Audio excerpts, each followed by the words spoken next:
Hello guys, I wanted to talk with you today about former President Obama and his recent inflammatory statements at Stanford University last Thursday.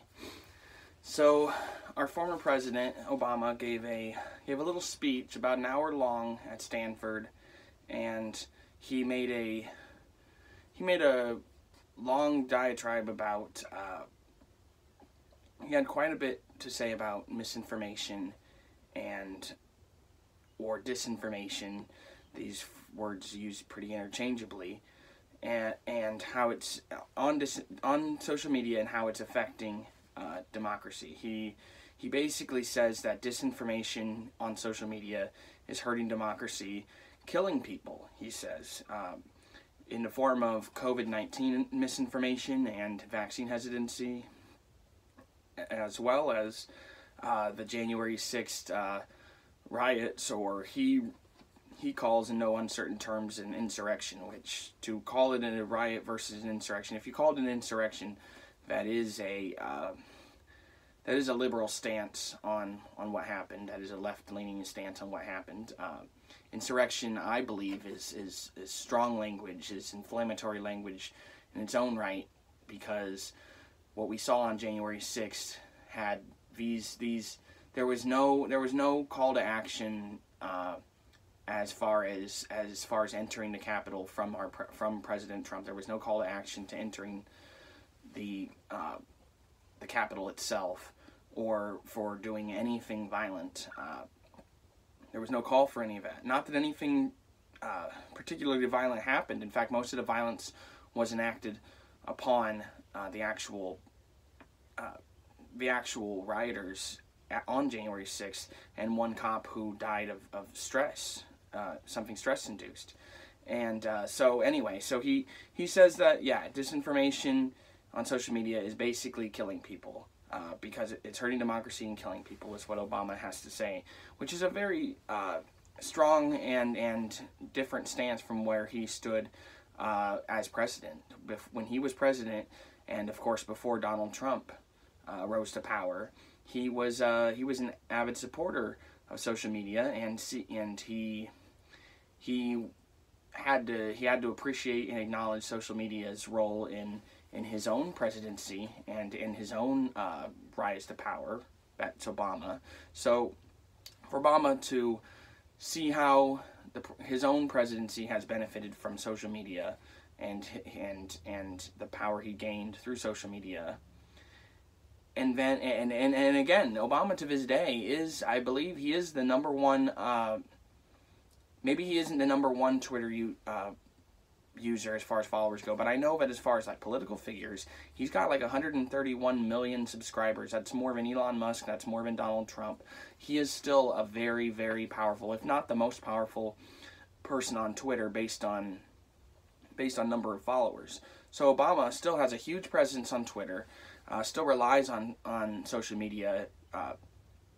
Still relies on social media to get his voice out in his own way through Twitter and other platforms. So for him to attack social media in such a broad way, one quote that I'll give you is in quote, one of the biggest reasons for democracy's weakening is the profound change that has taken place in how we communicate and consume information. So, end quote.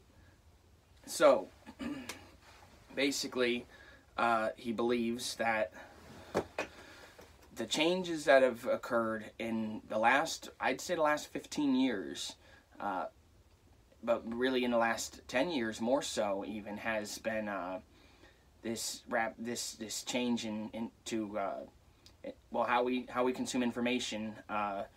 Started with the internet has changed that very, very dramatically, from Wikipedia to Google search to the social media platforms themselves, most notably Twitter and Facebook, but even YouTube is a big social media platform on its own. It's a different kind of platform. It's a video sharing platform, but it's still a social media platform. So it's really, Obama says that social media is killing people, that misinformation is killing people. Biden said something very similar. Just last year, he said that Facebook is killing people with misinformation. So you have these social media outlets that, in no uncertain terms, they're very unsecretly in favor of people on the left. They typically cater to. Obama has 130 million subscribers, and Trump is off the platform entirely for when it comes to Twitter. So social media already bends in the direction of the Democrats in favor of them. But for Obama to then come back and say that they're the problem, that they're killing people, for Biden to say that they're killing people, this is a relationship that does not where the media love for Biden and Obama is not being reciprocated.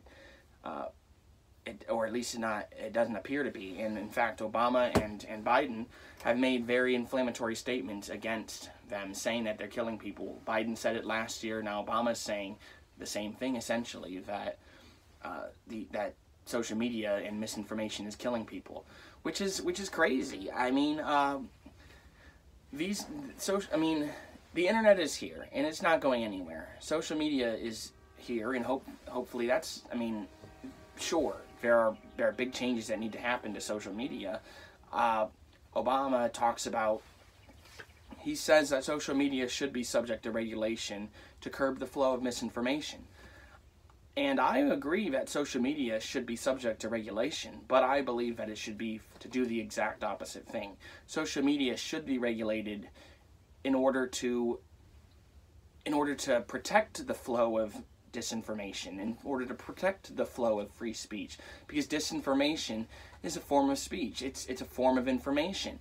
So I would argue that the exact opposite thing needs to happen in terms of government regulation. I believe, yes, the government does need to regulate these platforms more in the form of treating them like a public square, holding these companies accountable towards free speech and the values of free speech that we hold in this country. That is important. What is dangerous is the idea that we need to use the government to enforce regulation and moderation of disinformation. That is very different. That is the opposite of what I think needs to happen. And yet we have Obama saying it, and Obama's words really carry weight still. He's still seen as the leader of the Democratic Party and the left entirely at this point, given even that Obama's been president, Bernie has came and gone, and there's been a variety of Democrats who have come into notice. But here is Obama, who still has by far the biggest social media following of politicians, and he is the one saying that this needs to change, that the government needs to come in and moderate these companies better, that these companies need to do more to moderate, to control misinformation, disinformation, to essentially moderate and limit free speech. So it's very, very scary, upsetting, disappointing that Obama would make these statements, that he is coming out again, that the Democrats once again are coming out against free speech, that they are using they're using their political they're using their media prowess against media and against free speech as well. So are we left with nothing? I'm voting for I will vote for whoever protects free speech going forward. So if the Democrats will not protect free speech, I will never vote for a Democrat. If this is the way that the leadership on the Democratic side, on the left, this is the way that they handle these sensitive issues like free speech and disinformation, I think that you need to vote for anybody who isn't. It's the First Amendment. That's why it's the First Amendment because it's so important. Nothing is more important in this country than free speech. And we have presidents like Obama, presidents like Biden coming out making statements against free speech, encouraging moderation, encouraging censorship. And this is all very scary stuff coming from that side of the party. And I would be in favor of anybody who was making statements in favor of free speech, who was protecting our free speech. And right now, those voices seem to only be coming from the right. It's not completely true. Of course, there are people on the far left, people who I follow, such as Jimmy Dore or Kyle Kalinske, who are very pro-free speech, who are free speech absolutists, I would argue. But the center, the strong arm of the left is very much against free speech. It becomes clear every day when you see former President Obama and current President Biden making statements saying that social media and misinformation, they're killing people. These are dangerous organizations, according to Obama and Biden, and they need to be curbed. They need to have their roots pulled, and they need to. It's a very scary time we're living in when the former president and the current president are coming out in statements saying that free speech needs to be censored, saying that disinformation needs to be censored, saying that I mean, you're not saying free speech needs to be censored, but they are. And meanwhile, former President Trump is off Twitter, off Facebook, heavily censored on YouTube, everywhere else. It's so crazy to see that. To see this kind of battle between the current president, the second to last president, and the last president. I mean, you know, we're talking about the last few presidents. Trump has been very pro free speech, and yet and he's become even if he wasn't, he's become a symbol for free speech. And meanwhile, and he's being censored, he's being deplatformed, and he might very well run for president again. And meanwhile, Obama and Biden are coming out very heavily against free speech and for censorship of disinformation, which can be any form of information.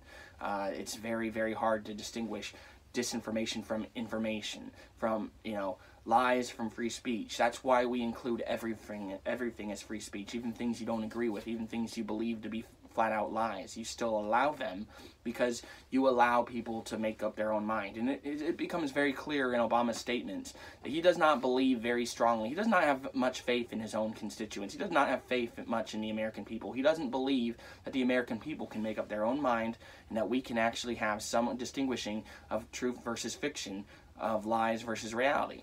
He doesn't believe in us.